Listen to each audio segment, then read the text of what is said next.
તો આ તરફ વાત ગુજરાતની. ગુજરાતમાં ભારેથી અતિભારે વરસાદની આગાહી કરવામાં આવી છે. 5 જુલાઈએ 8 જિલ્લામાં રેડ એલર્ટ જાહેર કરવામાં આવ્યું છે, જેમાં ગીર સોમનાથ, અમરેલી અને ભાવનગરનો સમાવેશ થાય છે. આ ઉપરાંત સુરત, તાપી, ડાંગ, નવસારી અને વલસાડનો પણ સમાવેશ થાય છે. જૂનાગઢ, રાજકોટ, ભરૂચ, વડોદરા અને નર્મદામાં પણ ભારે વરસાદની આગાહી છે. આ ઉપરાંત પોરબંદર, બોટાદ, આણંદ, પંચમહાલ અને દાહોદમાં વરસાદનું યલો એલર્ટ આપવામાં આવ્યું છે. વાત 6 જુલાઈની કરીએ તો 6 જુલાઈએ પણ સુરત, તાપી, ડાંગ, નવસારી અને વલસાડમાં વરસાદનું રેડ એલર્ટ છે. ગીર સોમનાથ, અમરેલી, ભાવનગર, ભરૂચ, નર્મદામાં ઓરેન્જ એલર્ટ અપાયું છે. તો તેના પછીના દિવસ એટલે કે 7 જુલાઈએ નવસારી અને વલસાડમાં વરસાદનું રેડ એલર્ટ છે. 8 અને 9 જુલાઈએ દક્ષિણ ગુજરાત સહિત 7 જિલ્લામાં વરસાદનું યલો એલર્ટ આપવામાં આવ્યું છે. 8 જિલ્લામાં વરસાદની આગાહી કરવામાં આવી છે, જેમાં હવામાન વિભાગ મુજબ 5 જુલાઈના રોજ ગીર સોમનાથ, અમરેલી, ભાવનગર, સુરત, તાપી, ડાંગ, નવસારી અને વલસાડમાં આ તમામ જિલ્લાઓમાં વરસાદ માટે રેડ એલર્ટ જારી કરવામાં આવ્યું છે. જ્યારે જૂનાગઢ, રાજકોટ, ભરૂચ, વડોદરા, નર્મદા અને છોટાઉદેપુર જિલ્લામાં ભારેથી અતિભારે વરસાદ માટે ઓરેન્જ એલર્ટ જારી કરવામાં આવ્યું છે. આ ઉપરાંત પોરબંદર, બોટાદ, આણંદ, પંચમહાલ અને દાહોદ જિલ્લામાં પણ ભારે વરસાદ માટે યલો એલર્ટ જાહેર કરવામાં આવ્યું છે. તો 6 જુલાઈએ પણ અલગ અલગ જિલ્લાઓમાં રેડ એલર્ટ આપવામાં આવ્યું, જેમાં સુરત, તાપી, ડાંગ, નવસારી અને વલસાડનો સમાવેશ થાય છે. જ્યારે ગીર સોમનાથ, અમરેલી, ભાવનગર, ભરૂચ અને નર્મદામાં વરસાદનું ઓરેન્જ એલર્ટ આપવામાં આવ્યું છે.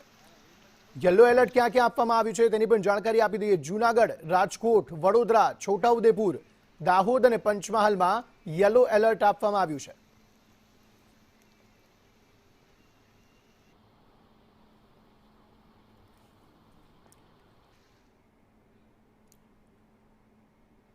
તો ગુજરાતમાં પરિસ્થિતિ કેવી છે, ક્યાં રેડ એલર્ટ, ક્યાં યલો એલર્ટ આપવામાં આવ્યું છે? સહયોગી કામેશ જોડાઈ ગયા છે. કામેશ, કયા કયા જિલ્લાઓમાં પરિસ્થિતિ વધુ ખરાબ જોવા મળી રહી છે વરસાદને લઈને? બિલકુલ અંકિત, આપને જણાવ્યું હતું કે છેલ્લા 22 કલાકની સ્થિતિની જો વાત કરવામાં આવે તો 100થી વધુ તાલુકાઓમાં ધોધમાર વરસાદ વરસી ચૂક્યો છે. વાત કરીએ સૌરાષ્ટ્રની તો સૌરાષ્ટ્રમાં પણ કહી શકાય કે અનેક ભાગોએ ગઈકાલે કહી શકાય કે ભારેથી અતિભારે વરસાદ પડી ગયો છે. અમરેલીની વાત કરવામાં આવે તો અમરેલી છેલ્લા 22 કલાક દરમિયાન હોટસ્પોટ વરસાદનું બન્યું છે, કારણ કે અમરેલીના ખાંભામાં સૌથી વધુ 8 ઇંચ જેટલો વરસાદ ખાબકી ચૂક્યો છે. જાફરાબાદથી માંડી અને સાવરકુંડલા સહિતના ભાગોમાં ખૂબ સારો મુશળધાર વરસાદ થયો છે, વાવણી લાયક વરસાદ થયો છે. આજની સ્થિતિની જો વાત કરવામાં આવે તો આજે પણ સૌરાષ્ટ્ર અને દક્ષિણ ગુજરાતમાં વરસાદ ભૂક્કા બોલાવે તેવી સંભાવના વ્યક્ત કરવામાં આવી છે. શું સ્થિતિ બની ગઈ છે તે આપણે મેપના માધ્યમ દ્વારા સમજીશું. મુંબઈની વાત કરવામાં આવે તો માયાનગરી મુંબઈમાં અત્યારે જે વરસાદનું જોર અત્યારે યથાવત જોવા મળી રહ્યું છે. અપર એર સાયક્લોનિક સિસ્ટમ સક્રિય થઈ ગઈ છે ને જેની સીધી અસર મહારાષ્ટ્રના વિવિધ ભાગોમાં જોવા મળી રહી છે. અહીંયા સ્પષ્ટપણે દ્રશ્યોમાં જોઈ શકાય છે કે જે એક મોટી અપર એર સાયક્લોનિક સિસ્ટમ સક્રિય છે ને તેની સીધી અસર સૌપ્રથમ મહારાષ્ટ્રમાં જોવા મળી રહી છે. રત્નાગીરીથી શરૂ કરી અને ડાપોલી અને ત્યારબાદ મુંબઈ સહિતના ભાગોમાં ભારેથી અતિ ભારે વરસાદ પડી રહ્યો છે. છેલ્લા 48 કલાકથી મુંબઈના હાલ બેહાલ છે અને કહી શકાય કે ત્યાં આગળ અંધેરી સહિતના નીચાણવાળા વિસ્તારો જળમગ્ન થઈ ગયા છે.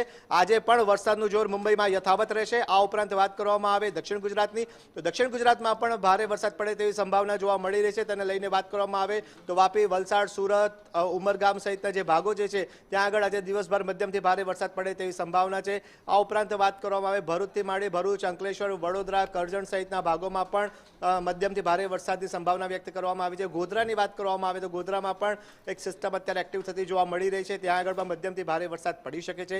આ ઉપરાંત મેટ્રો સિટી અમદાવાદમાં પણ આજે વરસાદ તેનું જોર બતાવે તેવી પૂરેપૂરી સંભાવના છે. ગઈકાલે રાત્રે વાત કરવામાં આવે તો રાત્રે પણ સરેરાશ 1.5 ઇંચ જેટલો અમદાવાદમાં વરસાદ પડ્યો હતો. વહેલી સવારથી પણ અત્યારે વાદળછાયું વાતાવરણ છે, એટલે કે દિવસભર અત્યારે કહી શકાશે કે જે સિસ્ટમ એક્ટિવ થઈ રહી છે તેને લઈને દિવસભર વરસાદી માહોલ અમદાવાદમાં યથાવત જોવા મળી શકે છે. આ સાથે જ વાત કરવામાં આવે સૌરાષ્ટ્રના પટ્ટાની કોસ્ટલ બેલ્ટ એરિયાની તો ત્યાં આગળ પણ ભારે વરસાદ પડે તેવી સંભાવના છે. ભાવનગરની વાત કરવામાં આવે તો ભાવનગર, મહુવામાં પણ વરસાદનું જોર યથાવત રહેશે.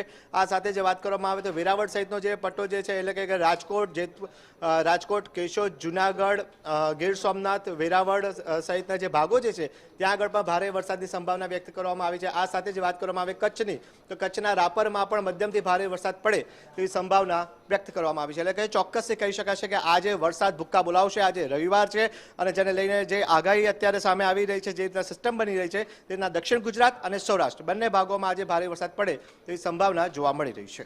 આભાર કામેશ સમગ્ર માહિતી આપવા માટે.